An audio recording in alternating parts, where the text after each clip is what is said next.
The Houston Texans have 12 selections entering the 2023 draft, tied with the Las Vegas Raiders for the most of any team. We know that can change during the process. Change is the key word. Will there be change after the draft ends?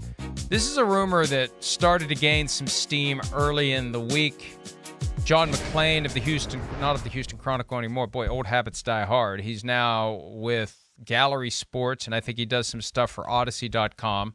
Guy who's covered the Texans and Houston football for decades. For 1,000 years. He wrote that he had heard a rumor at the league meetings that Nick Caserio, the GM of the team, was going to be leaving after the draft. And McClain doesn't buy it. It doesn't make sense to him, but it's out there. Mike Silver, your former colleague at SI, he's now with the San Francisco Chronicle, among other places. He added a little bit to that yesterday, saying that the talk has been that Adam Peters, the assistant GM of the 49ers, would be targeted by the Texans if that change is made. That would, of course, reunite Peters with DeMeco Ryans, the new head coach of the Texans, who was the defensive coordinator for 2 years in San Francisco. And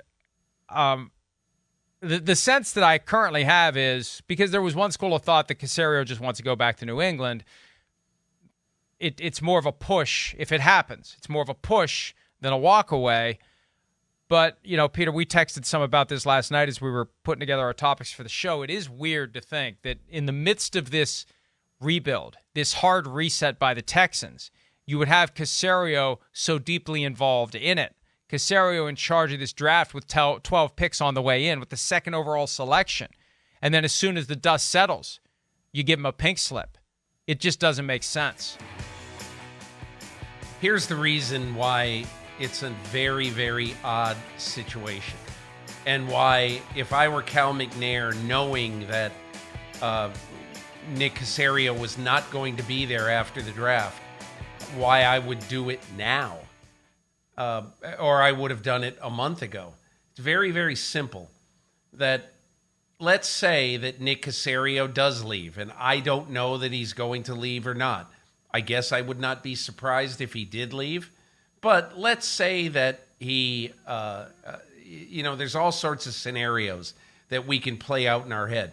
Why would this guy who controls the draft 2 years in a row, essentially, not controls it, but has absolute prime positions, they will have 7 picks in the top 50 over a 2-year period, last year and this year.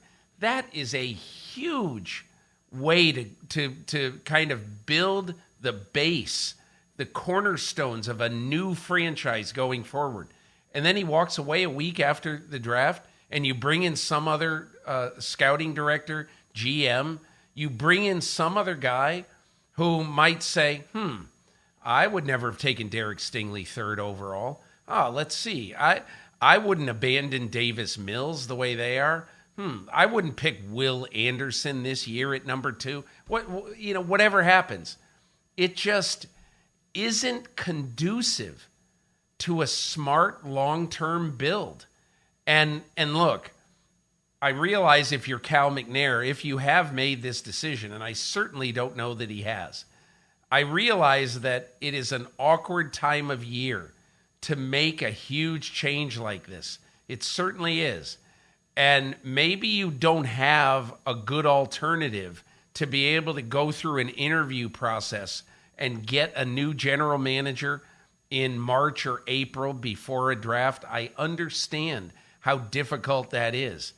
But the flip side is, if you're going to stick a new general manager with this base of players who you have no idea if he would have chosen them or not, it just is not good for the long-term best interest of this team. Not to mention, Mike,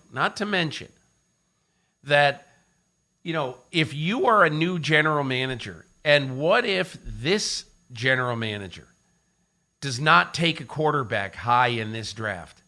And what if the new general manager on whatever team he worked on, what if the number 1 quarterback on their board is C.J. Stroud, and you just bypassed him to take Will Anderson or Tyree Wilson or whoever it is, high in this draft?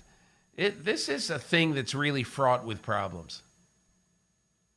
3 reasons, though, why I lean forward a little bit when I see this discussion. First reason is There have been several times over the past few years where rumors like this emerge about a GM being on the way out after a draft.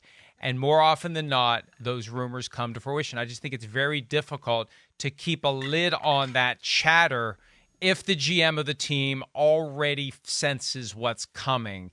You're lining up your landing spot. People start talking. People in the building know that the GM isn't as involved as maybe he should be. Something's weird. There's a weird vibe here as we're in this period of maximum time at the office. Something doesn't seem right. It's just conducive to the chatter. Second, and to quote our good friend Big Cat, dysfunctional teams do dysfunctional things.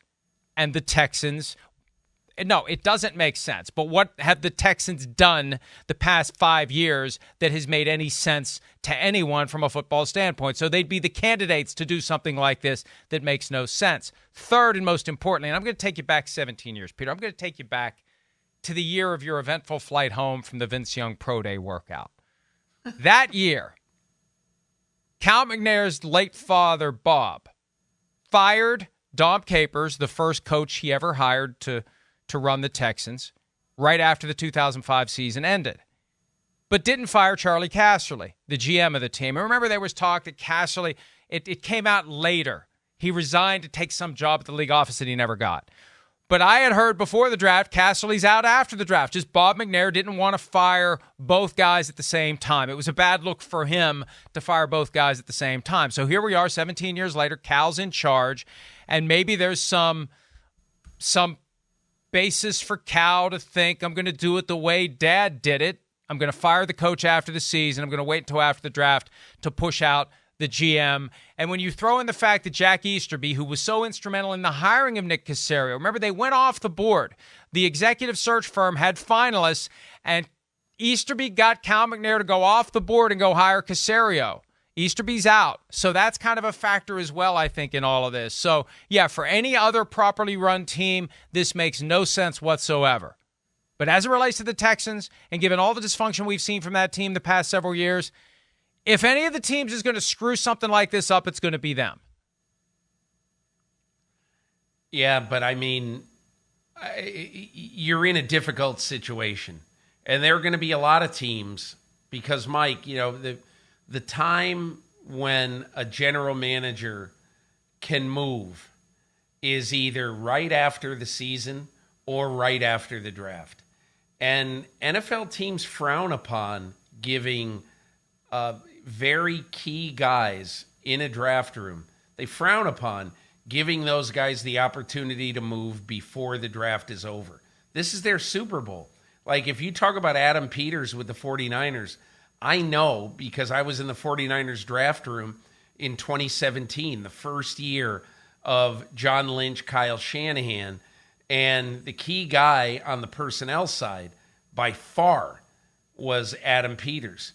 You know, in talking about, you know, in the course of that draft, talking about this guy versus that guy, all that stuff.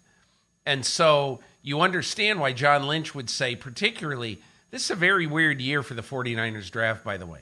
They don't pick until the 90s. You know, they've got 3 picks very late in the 3rd round of this draft.